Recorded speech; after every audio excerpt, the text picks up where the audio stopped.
Section 6 of The Children of Odin. Recording by Elizabeth Klett. The Children of Odin. The Book of Northern Myths. By Padraic Colum. Part 1. Chapter 7. How Frey won Gerda, the giant maiden, and how he lost his magic sword. Frey, chief of the Vanir, longed to have sight of his sister who had been from Asgard for so long. You must know that this happened during the time when Freya was wandering through the world, seeking her husband, the lost Odir. Now there was in Asgard a place from which one could overlook the world and have a glimpse of all who wandered there. That place was Hlidskjalf, Odin's lofty watchtower. High up into the blue of the air that tower went. Frey came to it, and he knew that Odin All-Father was not upon Hlidskjalf. Only the two wolves, Geri and Freki, that crouched beside Odin's seat at the banquet were there, and they stood in the way of Frey's entrance to the tower. But Frey spoke to Geri and Freki in the language of the gods, and Odin's wolves had to let him pass. But as he went up the steps within the tower, Frey, chief of the Vanir, knew that he was doing a fateful thing. For none of the high gods, not even Thor, the defender of Asgard, nor Baldur, the best beloved of the gods, had ever climbed to the top of that tower and seated themselves upon the All-Father's seat. "But if I could see my sister once, I should be contented," said Frey to himself, "and no harm can come to me if I look out on the world." He came to the top of Hlidskjalf. He seated himself on Odin's lofty seat. He looked out on the world. He saw Midgard, the world of men, with its houses and towns, its farms and people. Beyond Midgard he saw Jotunheim, the realms of the giants, terrible with its dark mountains and its masses of snow and ice. He saw Freya as she went upon her wanderings, and he marked that her face was turned toward Asgard, and that her steps were leading toward the city of the gods. "I have contented myself by looking from Hlidskjalf," said Frey to himself, "and no harm has come to me." But even as he spoke, his gaze was drawn to a dwelling that stood in the middle of the ice and snow of Jotunheim. Long he gazed upon that dwelling without knowing why he looked that way. Then the door of the house was opened, and a giant maiden stood within the doorway. Frey gazed and gazed on her. So great was the beauty of her face that it was like starlight in that dark land. She looked from the doorway of the house, and then turned and went within, shutting the door. Frey sat on Odin's high seat for long.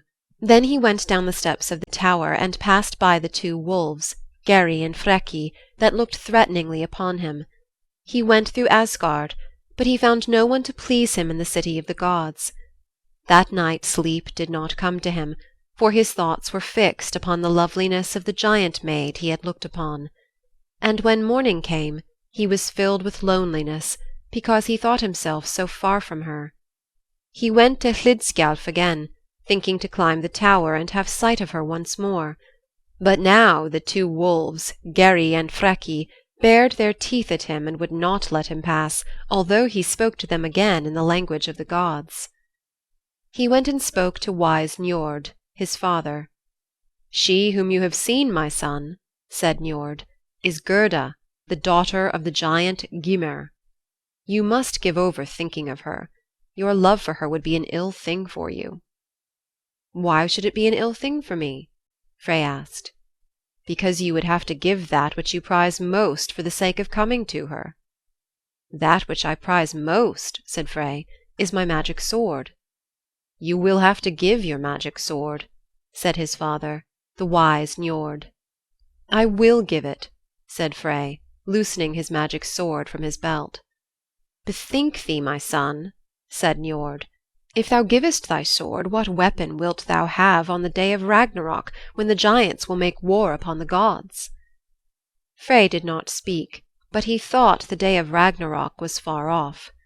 "I cannot live without Gerda," he said as he turned away. There was one in Asgard who was called Skirnir. He was a venturesome being who never cared what he said or did. To no one else but Skirnir could Frey bring himself to tell of the trouble that had fallen on him. the trouble that was the punishment for his placing himself on the seat of the All-Father. Skirnir laughed when he heard Frey's tale. Thou, a Van, in love with a maid of Jotunheim? This is fun indeed. Will you make a marriage of it? Would that I might even speak to her, or send a message of love to her, said Frey, but I may not leave my watch over the elves. And if I should take a message to Gerda, said Skirnir the venturesome, what would my reward be? My boat Skidbladnir, or my boar Golden Bristle, said Frey. No, no, said Skirnir. I want something to go by my side. I want something to use in my hand. Give me the magic sword you own. Frey thought upon what his father said, that he would be left weaponless on the day of Ragnarok, when the giants would make war upon the gods, and when Asgard would be endangered. He thought upon this, and drew back from Skirnir, and for a while he remained in thought. And all the time thick-set Skirnir was laughing at him out of his wide mouth and his blue eyes. Then Frey said to himself, The day of Ragnarok is far off, and I cannot live without Gerda. He drew the magic sword from his belt, and he placed it in Skirnir's hand. I give you my sword, Skirnir, he said. Take my message to Gerda, Gymir's daughter. Show her this gold and these precious jewels, and say I love her, and that I claim her love. I shall bring the maid to you, said Skirnir the venturesome. But how wilt thou get to Jotunheim? Said Frey, suddenly remembering how dark the giant's land was, and how terrible were the approaches to it. Oh, with a good horse and a good sword one can get anywhere, said Skirnir. My horse is a mighty horse, and you have given me your sword of magic. Tomorrow I shall make the journey. Skirnir rode across Bifrost, the rainbow bridge, laughing out of his wide mouth and his blue eyes at Heimdall, the warder of the bridge to Asgard. His mighty horse trod the earth of Midgard, and swam the river that divides Midgard, the world of men, from Jotunheim, the realm of the giants. He rode on heedlessly and recklessly, as he did all things. Then out of the iron forests came the monstrous wolves of Jotunheim, to tear and devour him and his mighty horse. It was well for Skirnir that he had in his belt Frey's magic sword. Its edge slew and its gleam frightened the monstrous beasts. On and on Skirnir rode on his mighty horse. Then he came to a wall of fire. No other horse but his mighty horse could go through it. Skirnir rode through the fire and came to the dale in which was Gymir's dwelling. And now he was before the house that Frey had seen Gerda enter on the day when he had climbed Hlidskjalf, Odin's watchtower. The mighty hounds that guarded Gymir's dwelling came and bayed around him. But the gleam of the magic sword kept them away. Skirnir backed his horse to the door, and made his horse's hoofs strike against it. Gymir was in the feast hall drinking with his giant friends, and he did not hear the baying of the hounds nor the clatter that Skirnir made before the door. But Gerda sat spinning with her maidens in the hall. "Who comes to Gymir's door?" she said. "A warrior upon a mighty horse," said one of the maidens. "Even though he be an enemy and one who slew my brother, yet shall we open the door to him and give him a cup of Gymir's mead," said Gerda. One of the maidens opened the door, and Skirnir entered Gymir's dwelling. He knew Gerda amongst her maidens. He went to her and showed her the rich gold and the precious jewels that he had brought from Frey. "These are for you, fairest Gerda," he said, "if you will give your love to Frey, the chief of the Vanir." "Show your gold and jewels to other maidens," said Gerda. "Gold and jewels will never bring me to give my love." Then Skirnir the venturesome, heedless of his words, drew the magic sword from his belt and held it above her. "Give your love to Frey, who has given me this sword," he said, "or meet your death by the edge of it." Gerda, Gymir's daughter, only laughed at the reckless Skirnir. "Make the daughters of men fearful by the sharpness of Frey's sword," she said, "but do not try to frighten a giant's daughter with it." Then Skirnir the reckless, the heedless of his words, made the magic sword flash before her eyes, while he cried out in a terrible voice, saying a spell over her. "Gerda, I will curse thee. Yes, with this magic blade I shall touch thee. Such is its power, that like a thistle, withered 'twill leave thee. Like a thistle the wind strips from the roof." Hearing these terrible words and the strange hissings of the magic sword, Gerda threw herself on the ground, crying out for pity. But Skirnir stood above her, and the magic sword flashed and hissed over her. Skirnir sang, "More ugly I'll leave thee than maid ever was. Thou wilt be mocked at by men and by giants. A dwarf only will wed thee. Now on this instant with this blade I shall touch thee, and leave thee bespelled." She lifted herself on her knees and cried out to Skirnir to spare her from the spell of the magic sword. "Only if thou wilt give thy love to Frey," said Skirnir. "I will give my love to him," said Gerda. "Now put up thy magic sword and drink a cup of mead and depart from Gymer's dwelling." "I will not drink a cup of your mead, nor shall I depart from Gymer's dwelling until you yourself say that you will meet and speak with Frey."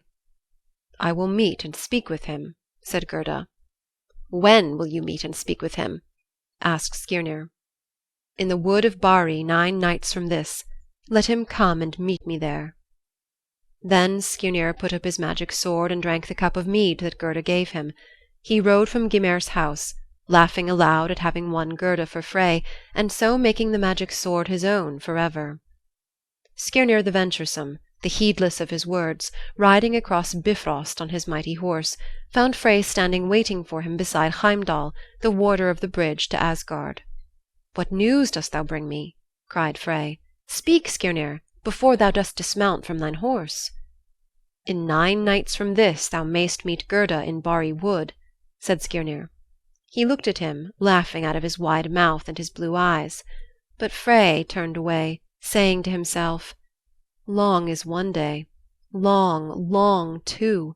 Can I live through 9 long days?" Long indeed were these days for Frey, but the 9th day came, and in the evening Frey went to Barri Wood, and there he met Gerda, the giant maid. She was as fair as when he had seen her before the door of Gymer's house. And when she saw Frey, so tall and noble-looking, the giant's daughter was glad that Skirnir the venturesome had made her promise to come to Barri Wood. They gave each other rings of gold. It was settled that the giant maid should come as bride to Asgard. Gerda came, but another giant maid came also. This is how that came to be. All the dwellers in Asgard were standing before the great gate, waiting to welcome the bride of Frey. There appeared a giant maid who was not Gerda. All in armor was she. "I am Skadi," she said, "the daughter of Thiassi. My father met his death at the hands of the dwellers in Asgard. I claim a recompense." "What recompense would you have, maiden?" asked Odin, smiling to see a giant maid standing so boldly in Asgard. "A husband from amongst you, even as Gerda, and I myself must be let choose him." All laughed aloud at the words of Skadi. Then said Odin, laughing, "We will let you choose a husband from amongst us, but you must choose him by his feet." "I will choose him whatever way you will," said Skadi, fixing her eyes on Baldur, the most beautiful of all the dwellers in Asgard. They put a bandage round her eyes, and the Aesir and the Vanir sat in a half circle around. As she went by she stooped over each and laid hands upon their feet. At last she came to one whose feet were so finely formed that she felt sure it was Baldur. She stood up and said, "This is the one that Skadi chooses for her husband." Then the Aesir and the Vanir laughed more and more. They took the bandage off her eyes, and she saw not Baldur the beautiful, but Njord, the father of Frey. But as Skadi looked more and more on Njord, she became more and more contented with her choice, for Njord was strong and he was noble-looking. These two, Njord and Skadi, went first to live in Njord's palace by the sea, but the coming of the sea mew would waken Skadi too early in the morning, and she drew her husband to the mountain top where she was more at home. He would not live long away from the sound of the sea. Back and forward, between the mountain and the sea, Skadi and Njord went. But Gerda stayed in Asgard with Frey her husband, and the Aesir and the Vanir came to love greatly Gerda, the giant maid. End of section 6.